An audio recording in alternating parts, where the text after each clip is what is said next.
ओम सूर्याय नमः। ओम भास्कराय नमः। ओम गृहिणी सूर्याय नमः।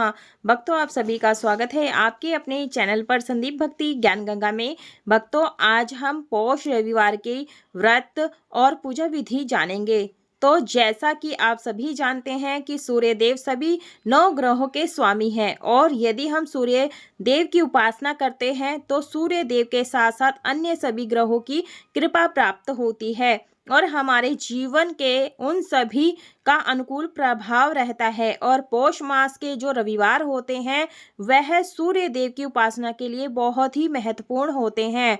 तो जो भी पौष रविवार का व्रत करना चाहते हैं तो इस वीडियो को अंत तक जरूर देखें, क्योंकि पूजा विधि के साथ साथ मैं आपको पौष रविवार के महत्वपूर्ण और जरूरी नियम बताने वाली हूँ, जो कि हमें इस व्रत पूजन के दौरान पालन जरूर से करना चाहिए।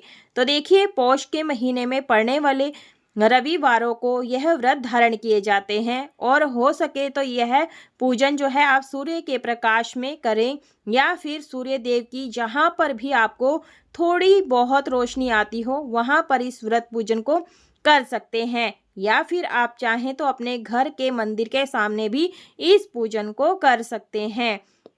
तो देखिए, सुबह सुबह यानी जब सूर्य उदित हो रहे हो उस समय हमें यह पूजन करना होता है। तो आप सुबह सुबह ब्रह्म मुहूर्त में उठें, स्नान आदि कार्यों से निवृत्त हो जाएं, और उसके बाद में हमें जो है सूर्य देव को अर्घ्य देना होता है, जैसे कि मेरे पति आपको करके दिखा रहे हैं।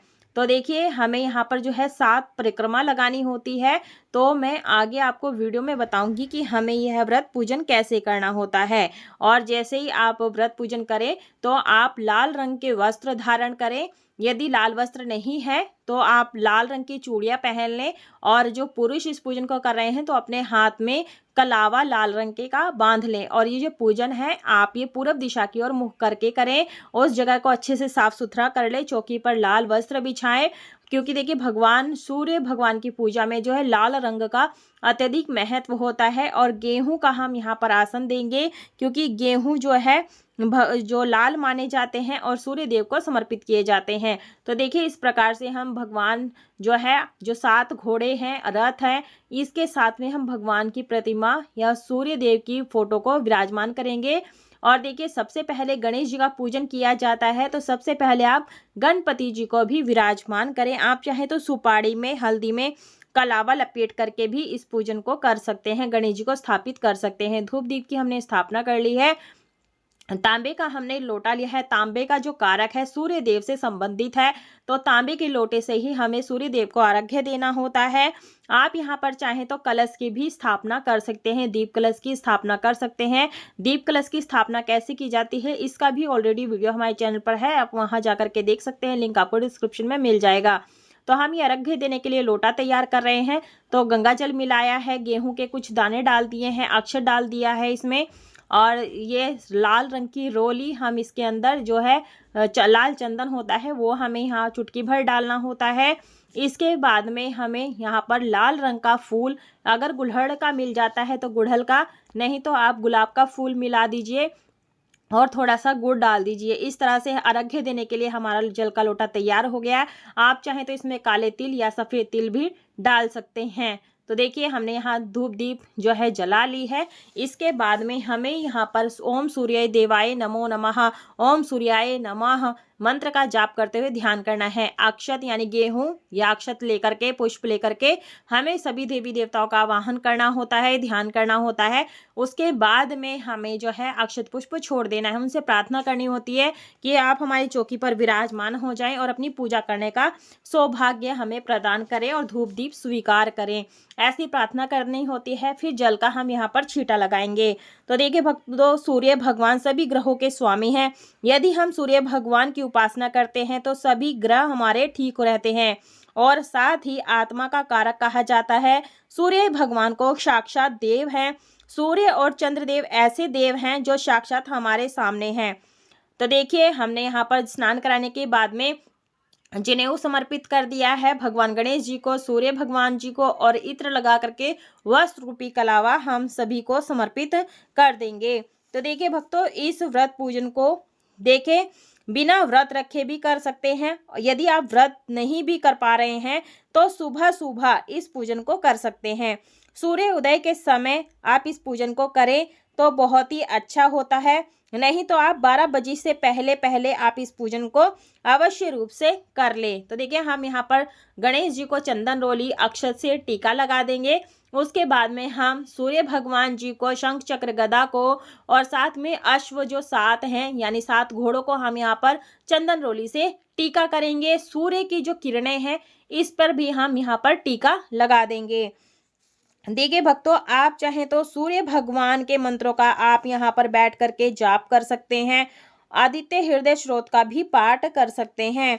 वो मैं आगे बताऊंगी कि कैसे करना है। तो देखिए भक्तों, यदि आप संसार में सूर्य की तरह चमकना चाहते हैं, सूर्य की तरह आप खुद की पहचान बनाना चाहते हैं, मान प्रतिष्ठा प्रमोशन परमात्मा जो है आत्मा में दृढ़ता लाना चाहते हैं, आरोग्यता लाना चाहते हैं, रोजगार की प्राप्ति चाहते हैं, तो हमें पौष रविवार का व्रत पूजन अवश्य रूप से करना चाहिए। तो ऐसे हमारी पूजा जो है संपूर्ण हो जाती है। तो भगवान जो है सूर्य देव को लाल रंग का गुड़हल का फूल अर्पित किया जाता है। लाल गुड़हल का फूल हर जगह नहीं मिल पाता है, तो आप लाल रंग का गुलाब जरूर से अर्पित करें, क्योंकि लाल गुलाब हर जगह मिल जाता है।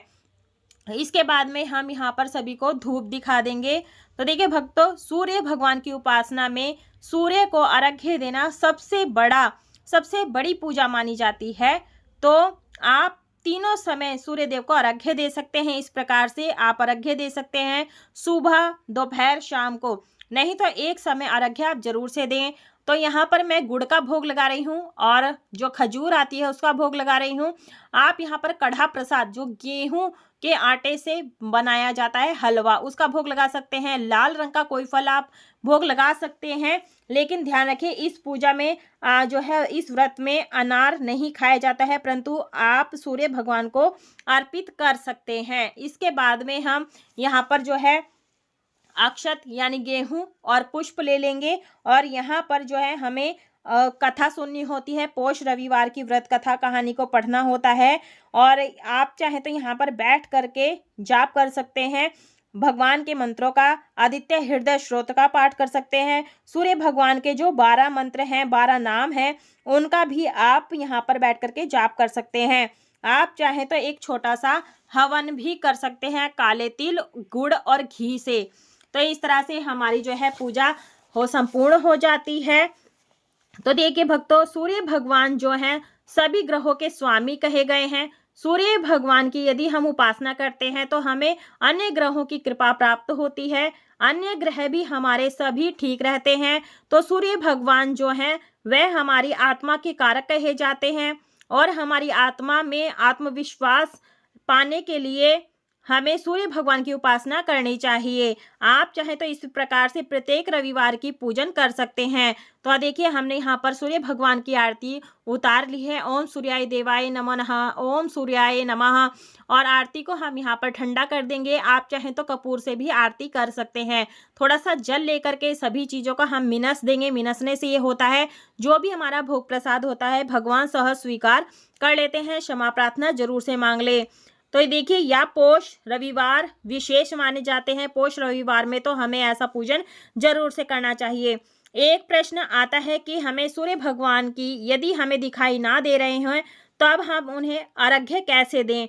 तो देखिए हमने दक्षिणा अर्पित कर दी है। जो जल का लोटा है ये सूर्य भगवान को अर्पित कर देंगे।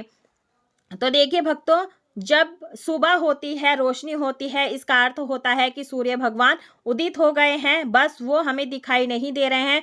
तो जिधर भी पूर्व दिशा की तरफ मुख करके आप इस पूजन को कर सकते हैं, अर्घ्य दे सकते हैं।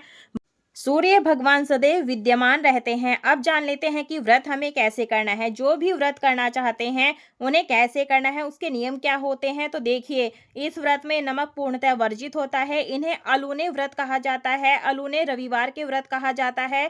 तो इसमें नमक पूर्णतः वर्जित होता है, तेल वर्जित होता है, घी से बना हुआ भोजन ही आप इसमें ग्रहण कर सकते हैं। अमल खार नहीं खाया जाता है, यानी खट्टा नहीं खाया जाता है।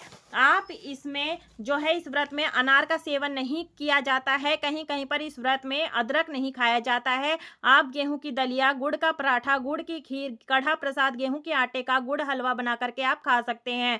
लाल रंग के भोग प्रसाद में आप ग्रहण कर सकते हैं। गुड़ और गेहूं से बने हुए भोग प्रसाद को आप इस व्रत में खाया जा सकता है। सूर्यास्त होने से पहले पहले यह मीठे अन्न का भोजन लिया जाता है। सूर्यास्त होने के बाद में इस व्रत में कुछ नहीं खाया जाता है। दिन में आप दूध, चाय, फल, जूस आदि आप ले सकते हैं। तो देखिए इस तरह से सुबह सुबह सूर्य उदय जब हो रहे हों, इस तरह से पूजन करने के बाद में हमें अर्घ्य देना है और जो भोग प्रसाद है वो आप परिवार में बांट दीजिएगा और जो चौकी है तुरंत आप दीपक शांत हो जाने के बाद हटा सकते हैं।